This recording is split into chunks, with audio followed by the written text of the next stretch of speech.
Tinha quase 30 anos quando resolvi conhecer minha história. Depois de hesitar por conta das possíveis reações dos meus pais adotivos e por temer uma acolhida pouco amistosa de minha família de origem, percebi que não havia mais como retroceder. Na época, isso não estava muito claro na minha mente, mas eu seguia em busca de realidade. Lembro apenas que sentia a necessidade de buscar. Na época, um amigo me disse que se fosse adotivo, também teria curiosidade de conhecer sua família de origem. Quase fiquei ofendido, sem razão, é claro.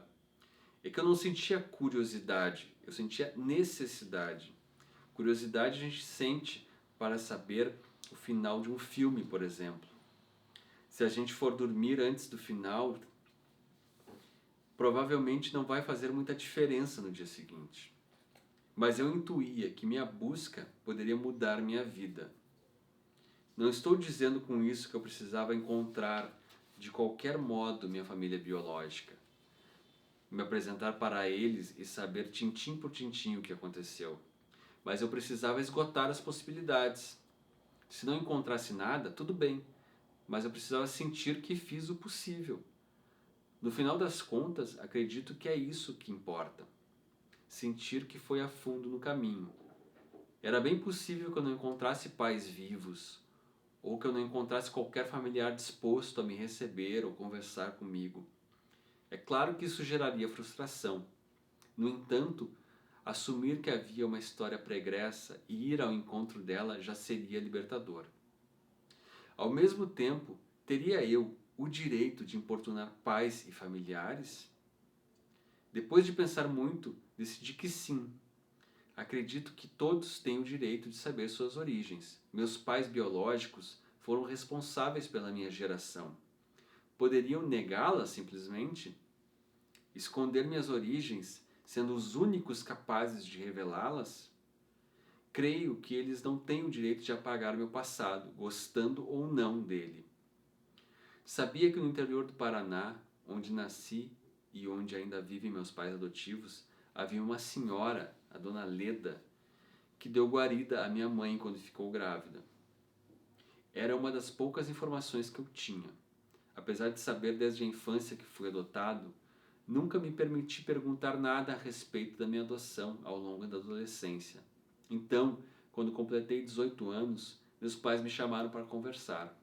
Falaram que haviam guardado anotações com o nome da minha mãe biológica, que ela se chamava Lúcia, e que um dos principais pontos de contato com ela na época era a Leda, uma amiga em comum. Essa senhora abrigou a gestante que estava sem trabalho e moradia, pois havia sido demitida da sua função de empregada doméstica. O objetivo dos meus pais com aquela conversa era me entregar todos os dados que tinham consigo, para que eu me sentisse seguro e orientado caso um dia quisesse buscar minhas origens. Na época, agradeci e disse que não tinha desejo algum de me aprofundar naquela história. Mais de 10 anos depois, viajei até o Paraná para encontrar Dona Leda. Não sabia se ela ainda tinha qualquer laço afetivo com minha mãe, mas logo descobri que sim, tinha. Ela me recebeu sem hesitar, ouviu minha história, disse que se lembrava de tudo e que sabia onde encontrar Lúcia. Com o sotaque forte de descendente italiana, Dona Leda ligou para a prefeitura de uma cidade vizinha. Ela sabia que Lúcia trabalhava como educadora em uma escola municipal de lá. Minha mulher me acompanhava nessa visita. A gente se olhou e riu quando Leda perguntou o nome do funcionário que a atendia e descobriu que tinha algum parentesco com ele. Essas senhoras do interior são assim, sempre acham algum parentesco com quem estão conversando. O fato é que elas também inspiram confiança. Ela logo convenceu o funcionário a perturbar as férias da secretária de educação da tal prefeitura para conseguir o telefone da Lúcia. A secretária saberia em que agenda era possível encontrar o número. Saí da casa da Leda com certo alívio, não apenas por ter sido bem acolhido, mas também por algo paradoxal, por minha história não ter avançado mais. Eu queria descobrir tudo o que havia ocorrido, porém sentia que havia chegado a um limite. As coisas começaram a acontecer rápido demais. E eu não queria, de repente, falar pela primeira vez com a minha mãe por telefone, sentado no meio da cozinha de uma casa que eu mal conhecia. Era uma sexta-feira e o funcionário da prefeitura se comprometeu em falar com a secretária até segunda. Na segunda, eu já estaria de volta ao meu apartamento em Porto Alegre e ali, solitário no ninho, decidiria qual seria meu próximo passo e quando seria. Então desacelerei. Na noite de segunda, havia 3 chamadas da Leda no meu celular. Só dei retorno na terça-feira. Ela tinha boas notícias. Disse que havia falado com a Lúcia e que ela topou conversar comigo. Havia inclusive ficado feliz com o contato. Então terminou a ligação me dizendo o número da mãe que eu buscava. Anotei um pequeno pedaço de papel, larguei aquela anotação sobre minha escrivaninha, ao lado do monitor do computador com o qual eu trabalhava. A loja em que eu trabalhava havia fechado e eu fazia bicos editando fotos para um comércio online. Era um pequeno bilhete, desses em que a gente anota o que deve fazer no mesmo dia ou no dia seguinte. Eu tentava me enganar que ia ligar no dia seguinte, mas aquele bilhete ficou rolando na minha mesa, onde milagrosamente não se perdeu, por mais de um ano, até que eu prendesse a respiração e discasse os números um dia. Tratar da própria adoção é algo que gera muita ansiedade na maior parte dos adotivos. Então é comum que as buscas sejam pontuadas por descontinuidades. A escrita deste caderno também é pontuada por descontinuidades. A qualquer momento, abro uma janela do navegador para tentar descobrir para quando foi adiada a final da Libertadores. Isso que eu não acompanho e nem entendo nada de futebol. Ou para pesquisar qual seria o melhor modo de limpar os rolamentos no meu skate. Justo eu que quebrei o tornozelo andando de skate há 2 meses e ainda mal consigo caminhar sem muletas. Quem dirá me equilibrar sobre 4 rodas. Em alguma manhã, uma manhã nada especial, eu resolvi ligar. Disquei os números e aguardei chamar 3 vezes. Alguém atendeu. Perguntei se era a Lúcia. Disse meu nome e que achava que era filho dela. Ouvi uma voz franzina do outro lado da linha dizer: "Obrigado, Deus e minha Nossa Senhora." Ela me disse que jamais me procurou porque tinha medo de que eu tentasse humilhá-la. Também me disse que era a única filha de um casal que teve uma vida breve. O pai se suicidou quando ela era muito pequena e a mãe se casou de novo, teve mais filhos e viveu uma vida itinerante. Enquanto isso, minha mãe era criada pelos avós. Confirmou que tinha uma filha mais jovem que eu e a tinha criado sozinha. Também prometeu que falaria sobre mim a ela, para que nós 3 pudéssemos nos encontrar. Nem todas as ligações seguintes foram tão fáceis. Encontrei Lúcia pessoalmente 2 vezes. Ela nunca contou para minha irmã sobre minha existência.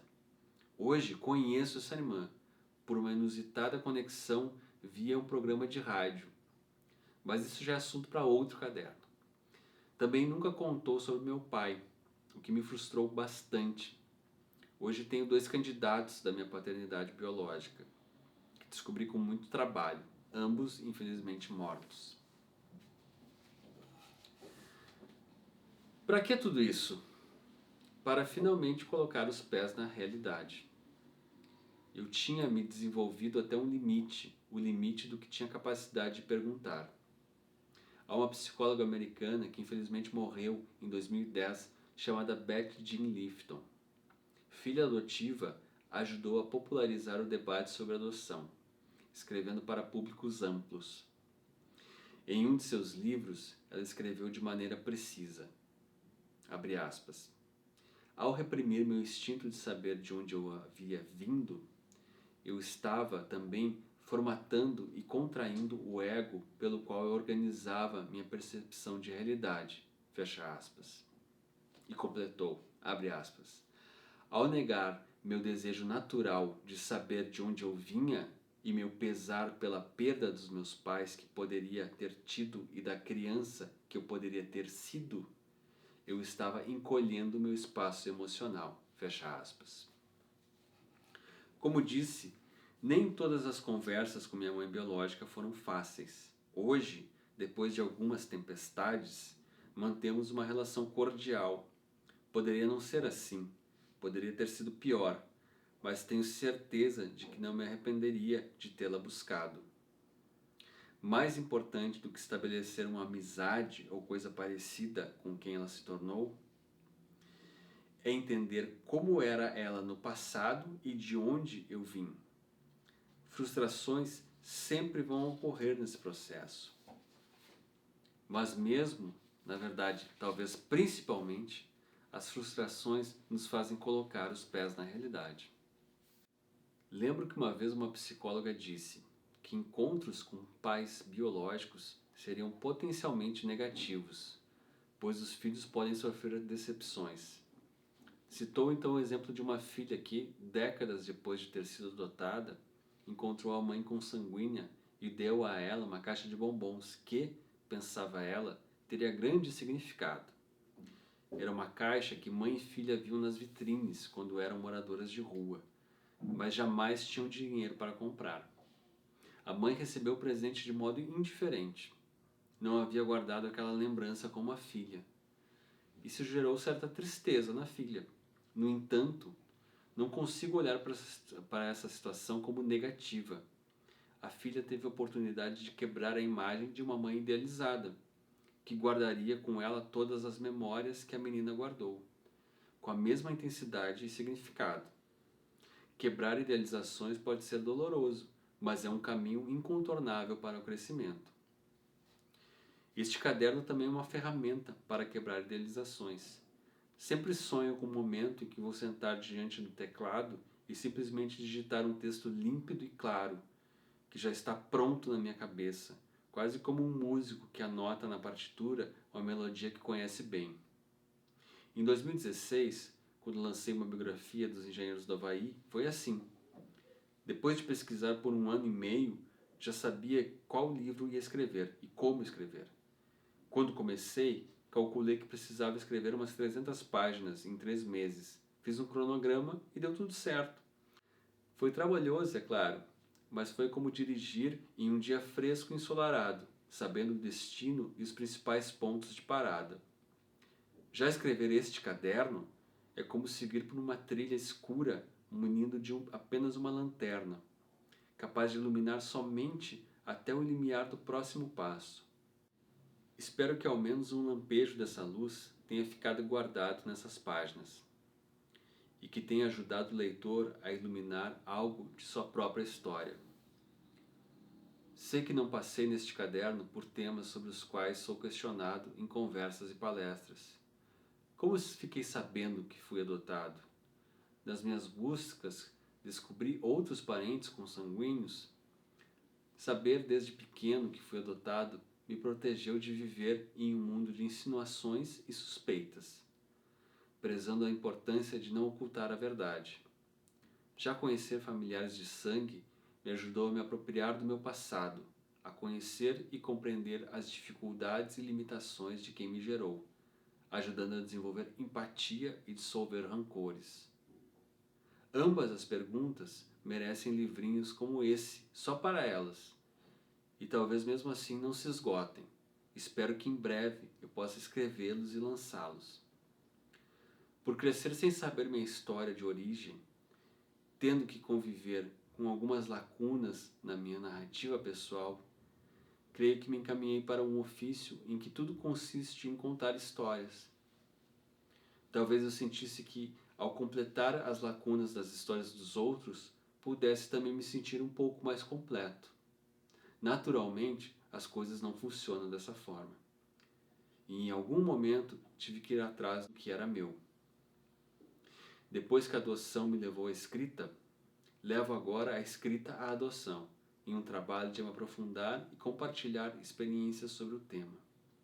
Como vimos acima, ainda há muitas perguntas e histórias em aberto, muitos caminhos para onde é preciso levar luz.